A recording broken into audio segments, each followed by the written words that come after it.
یہ کسی نے سوال پوچھا ہے کہ مفتی صاحب، راول پنڈی میں ایک عالم حنیف قریشی نے حضرت عمر ابن العاص رضی اللہ تعالیٰ عنہ کے لیے سخت الفاظ استعمال کیے ہیں، اور اس نے کہا ہے کہ اس طرح کے نام ہم اپنے کتوں کے بھی نہیں رکھتے۔ دیکھیں، ایک تو یہ کہ ہمارا جو درس ہے، درس حدیث ہے اور درس قرآن ہے، اور سوال کے بارے میں بھی یہی ہے کہ قرآن و حدیث کے بارے میں سوال کیا جائے، یا کوئی مسئلہ آپ کے ذہن میں ہو تو وہ مسئلہ معلوم کرنے کے لیے آپ پرچی بھیج سکتے ہیں، ہم اس کی وضاحت کر دیں گے۔ اس طرح کے ذاتی اور شخصی جو مسائل ہیں یا جو اس طرح کے سوال ہیں، اکثر میں ان کے جوابات نہیں دیتا ہوں، لیکن یہ سوال چونکہ آپ نے پوچھ لیا ہے اور یہ بڑا اہم سوال بھی ہے، اس کے اندر عرض یہ ہے کہ دیکھیں، کوئی بھی شخص جو مسلمان ہے اور جناب رسول اللہ صلی اللہ علیہ وآلہ وسلم کے ساتھ محبت رکھنے والا ہے، اس سے کم از کم میں یہ امید نہیں رکھتا ہوں کہ وہ جناب رسول اللہ صلی اللہ علیہ وآلہ وسلم کے کسی بھی صحابی کی کسی بھی طرح سے کوئی توہین کر سکے۔ البتہ یہ ہے کہ کوئی کسی صحابی کو اعلیٰ سمجھتا ہے، افضل سمجھتا ہے، کوئی کسی کو اس درجے سے ذرا کم سمجھتا ہے، یہ ایک الگ بات ہوتی ہے، لیکن یہ ہے کہ صحابہ کرام کی توہین یا تذلیل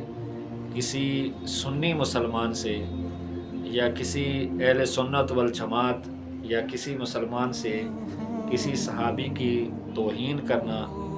یہ میرے خیال میں بڑا مشکل ہے، اور اس طرح کا انسان سوچ بھی نہیں سکتا۔ باقی یہ کہ جو آپ نے سوال کیا ہے کہ حضرت عمر ابن العاص رضی اللہ تعالیٰ عنہ کی حنیف قریشی صاحب نے کچھ الفاظ استعمال کیے ہیں، تو اس کے اندر بھی یہ ہے کہ کوئی شخص اگر تقریر کے جذبات میں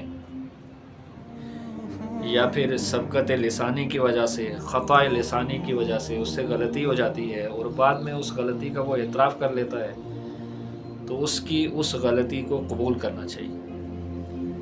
یہ نہیں ہے کہ کسی شخص سے، کسی عالم دین سے کوئی غلطی ہو گئی ہے اور لوگ سوشل میڈیا پہ فوراً دوڑ کے بیٹھ جائیں اور اس کے خلاف ویڈیو پر ویڈیو، ویڈیو پر ویڈیو، ویڈیو پر ویڈیو بنانا شروع کر دیں اور اس بات کو اتنا اچھالیں اور لوگوں کے جذبات کو بھڑکائیں۔ علماء کرام کا یہ کام ہے کہ وہ لوگوں کے جذبات کو ٹھنڈا رکھیں، تاکہ کوئی ایسا واقعہ رونما نہ ہو جائے کہ بعد میں اس کے اوپر افسوس کریں۔ اور اس کی مثال آپ نے سوات کے اندر دیکھ بھی لی ہے کہ وہ پاکستان تحریک انصاف کا ایک جلسہ ہو رہا ہے سوات کے اندر، اور وہاں پر ایک کوئی مولوی عالم نگار، اس سے کوئی بات نکل گئی اور وہاں ہی لوگوں نے اسی جلسے کے اندر وہاں ہی لوگوں نے اس کو وہاں پر مار دیا اور ختم کر دیا۔ اب یہی علماء کے وہ ہوتے ہیں کہ جو لوگوں کے جذبات کو اس طرح سے بھڑکا دیتے ہیں اور پھر وہ کسی بھی بات کو برداشت کرنے کے لیے تیار نہیں ہوتے ہیں، اور پھر ایک بہت بڑا ہنگامہ ہو جاتا ہے۔ اسی طرح سے آپ دیکھیں کہ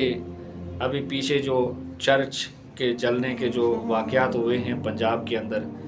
اس کے اندر بھی آپ دیکھیں کہ ایک آدمی اگر قرآن کو جلاتا ہے تو فوری طور پر انتظامیہ کی یہ ذمہ داری بنتی ہے کہ وہ اس شخص کو گرفتار کرے۔ قرآن کی توہین کرتا ہے یا قرآن کے اوراق اس نے توہین کیے ہیں یا جو بھی اس نے غلطی کی ہے، تو انتظامیہ کی ذمہ داری ہوتی ہے کہ فوری طور پر اس شخص کو گرفتار کرے۔